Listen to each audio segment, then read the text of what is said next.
On sait bien, et c'est écrit dans notre projet, que l'argent est le nerf de la guerre. On peut avoir un projet ambitieux comme le nôtre, mais beaucoup de personnes se demandent comment est-ce qu'on compte le financer. Et c'est tout à fait normal.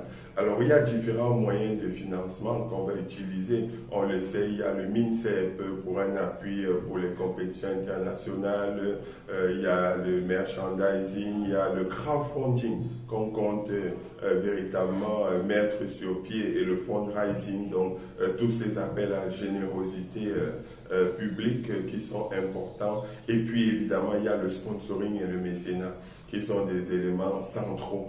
Et lorsque vous regardez notre projet, vous avez les différentes commissions. On n'a pas mis les commissions juste pour les maires. On a mis ces commissions pour les animer parce que nous avons des personnes qui ont de l'expérience pour pouvoir travailler dessus. Alors on a 4-5 personnes au moins pour le moment, qui se sont proposés d'accompagner notre projet en termes de sponsoring. Ce sont des gens qui travaillent dans des entreprises dans ce secteur et qui sont des passionnés du basket, qui adhèrent à notre vision et qui ont envie d'apporter cette expertise pour pouvoir le faire. Mais quand on dit sponsoring, on voit la commission sponsoring uniquement, mais c'est une erreur parce qu'en réalité, le sponsoring, c'est un ensemble.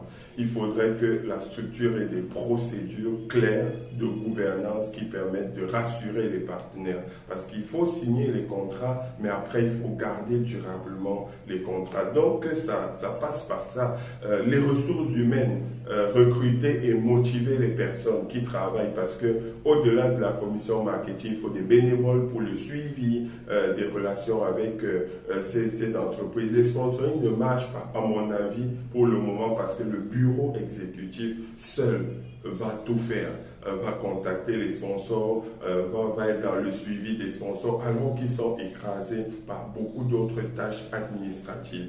Donc c'est compliqué. C'est pour ça que une des clés, c'est d'avoir des ressources humaines. Pour moi, une fédération optimum qui marche bien en Afrique, les fédérations que je vois qui marchent bien, Tunisie, Angola, etc., ce sont des fédérations, il y a une vingtaine de personnes qui travaillent.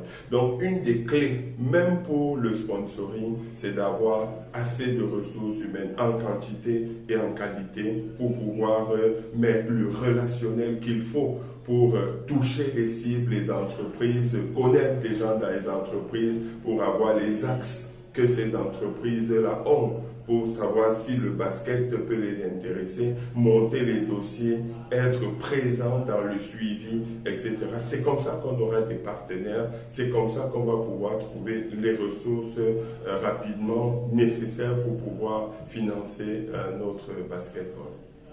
Ok, je vois. Oui. Mais j'ai une question. Oui. Est-ce qu'il n'y aura pas une dispersion d'énergie, une dispersion de ressources quel pourrait être l'impact de cette transition pour vous d'une ligue à la fédération? Est-ce que la ligue du centre ne va pas se trouver comme un parent pauvre qui a été démuni parce que certaines choses ayant été mises en place à la ligue vont migrer vers la fédération?